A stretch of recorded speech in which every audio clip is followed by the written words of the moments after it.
मेरे प्यारे दोस्तों, आज हम आपके लिए एक ऐसी दिल दहला देने वाली कहानी लेकर आए हैं जो आपकी रातों की नींद उड़ा देगी।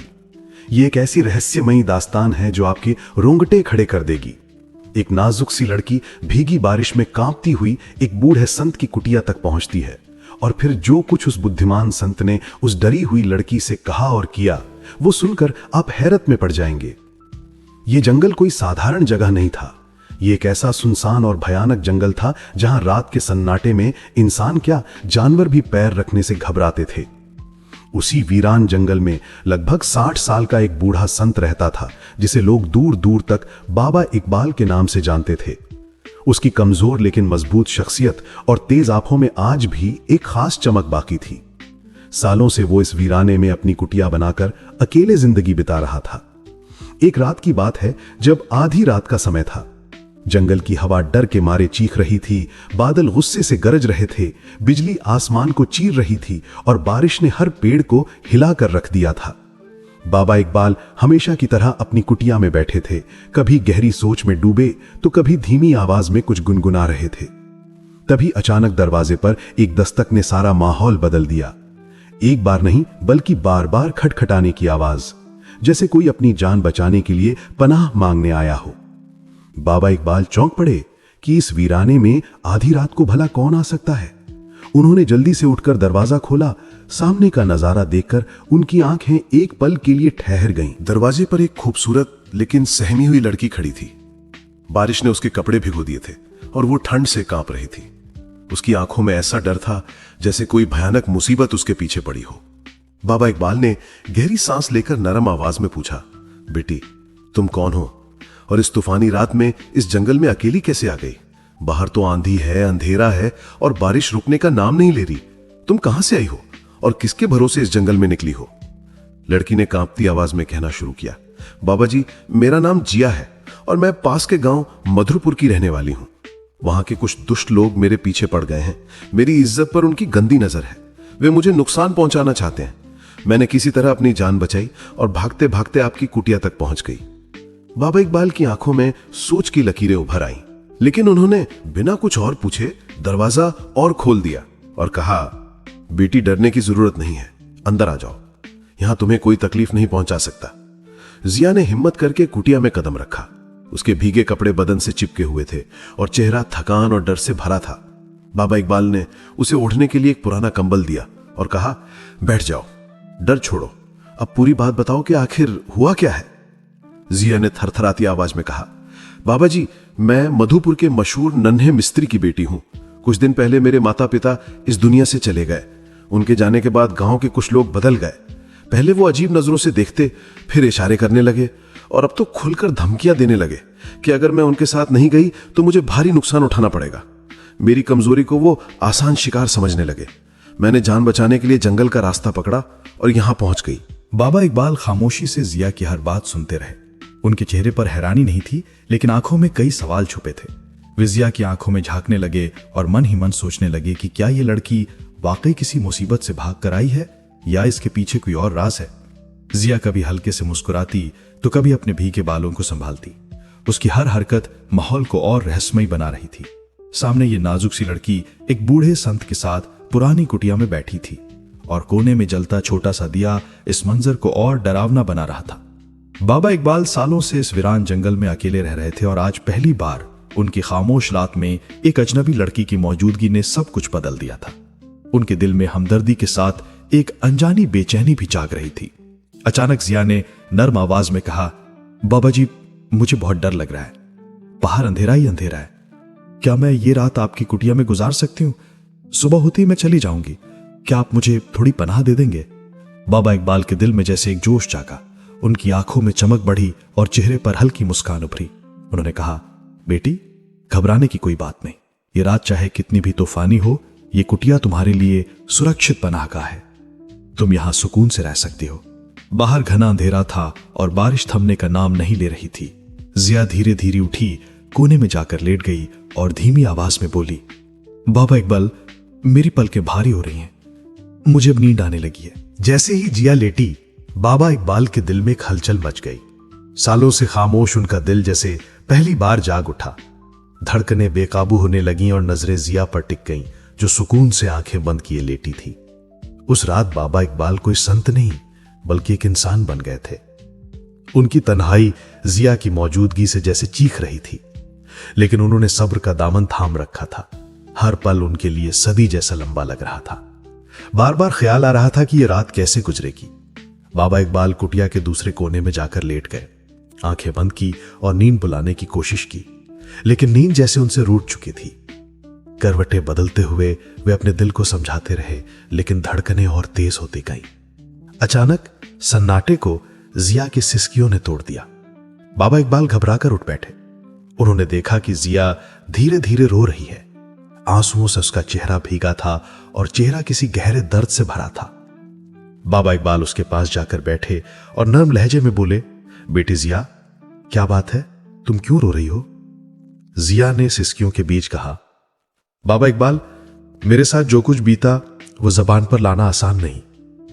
बाबा इकबाल हैरान रह गए और बोले, आखिर वो कौन सा राज है जो तुम किसी को नहीं बता सकती?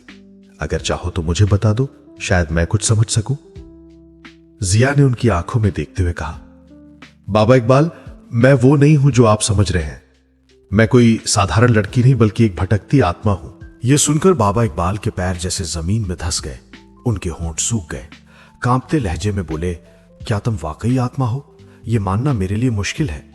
जिया ने धीरे से कहा, बाबा इकबाल, मुझे पता था कि आपको यकीन नहीं होगा, इसलिए मैं अपनी पुरानी जिंदगी की कहानी सुनाती हूं। फिर वो बोलने लगी, ये कुछ समय पहले की बात है। हमारे गांव सूरजपुर के तालाब के किनारे एक पुराना पीपल का पेड़ है। हम लड़कियां वहां पानी भरने और नहाने जाती थीं। एक दिन जब सब चली गईं, तो मैंने उस पेड़ पर एक अजीब लेकिन आकर्षक युवक देखा। वो मुझे पाना चाहता था, यानी मुझसे शादी करना चाहता था। मैंने सुना था कि उस पेड़ पर एक साया रहता है। मैं समझ गई कि वही साया है। उसके बाद उसका जिक्र मेरे लिए खौफनाक हो गया, लेकिन वो पीछे नहीं हटा। जब उसने देखा कि मैं किसी तरह मानने वाली नहीं, तो उसने जादू कर दिया। उस जादू के असर में मैं उसके कब्जे में आ गई। उसने मेरी मर्जी के खिलाफ मुझसे शादी कर ली, लेकिन वो चाहता था कि मैं दिल से उसकी हो जाऊं। वो जबरदस्ती कुछ नहीं कर सकता था, लेकिन चाहता था कि मैं खुद उसके करीब आऊं। मैंने शादी की रात भी उसे दूर रखा। इसके बाद उसका व्यवहार बदल गया। वो मुझे मारने पीटने लगा। जब मेरा शरीर आधा मृत सा हो गया, तो उसने कहा, तू मर जाएगी, लेकिन तेरी आत्मा को सुकून तभी मिलेगा जब तू किसी बूढ़े पुरुष के साथ संबंध बनाएगी। ये सुनकर बाबा इकबाल का दिल दहल गया। उन्हें अंदेशा हुआ कि शायद जिया उसी शर्त को पूरा करने उनके पास आई है। जिया ने उनका हाथ पकड़कर कहा, बाबा इकबाल, मैं झूठ नहीं बोल रही। अगर आपने आज मेरा साथ न दिया तो मेरी आत्मा इस जंगल में हमेशा भटकती रहेगी। बाबा इकबाल के शरीर में कंपकंपी छा गई। पसीना छूटने लगा। जिसे वे नाजुक और बेसहारा समझ रहे थे, वो अब खुद को भटकी आत्मा बता रही थी। वे डरते हुए जिया को देखने लगे, लेकिन जिया की खूबसूरती अब भी किसी अप्सरा से कम नहीं थी। जिया ने धीरे से कहा, बाबा इकबाल, सिर्फ एक रात की बात है। अगर आप मेरा साथ दे दें तो मेरी रूह आजाद हो जाएगी और आपकी रात भी यादगार बन जाएगी। बाबा इकबाल की धड़कनें तेज हो गई। उनका बदन पसीने से भीग गया, लेकिन कुछ कहने से पहले जिया उनके करीब आई और उनकी सांसों में घुलने लगी। तभी कुटिया के बाहर एक डरावनी आवाज गूंजी। बाबा इकबाल घबराकर बाहर भागे तो देखा कि एक ऊंचे पेड़ पर एक भयानक जिन बैठा है। उसकी नजर बाबा पर पड़ी और वो इंसान की शक्ल में उनकी ओर बढ़ने लगा। बाबा ने पलटकर जिया से पूछा, ऐ जिया, तो आखिर है कौन? लेकिन जिया ने कोई जवाब नहीं दिया। उसका चेहरा सन्नाटे में डूबा था, जैसे वो किसी और दुनिया में खो गई हो। जिन अब और करीब आ गया। उसकी आंखें जलते अंगारों की तरह थीं।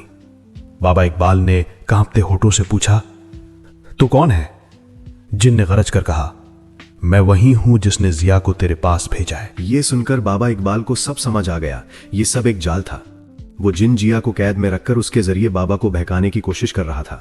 गुस्से में बाबा ने कहा, तेरा ये काला जादू मुझ पर नहीं चलेगा। तूने क्या सोचा था, एक खूबसूरत लड़की भेजकर मुझे रास्ते से भटका देगा? जिन ने हंसकर कहा, तू तो पहले ही भटक चुका था। अगर जिया खुद को आत्मा ना बताती तो तू कब का अपने जज्बातों में बह गया होता। बाबा ने शर्मिंदगी से जिया की ओर देखा। वो सिर झुकाए बैठी थी। उसकी आंखों में पछतावे के आंसू थे। वो सोच रही थी कि उससे कितना बड़ा गुनाह होने वाला था।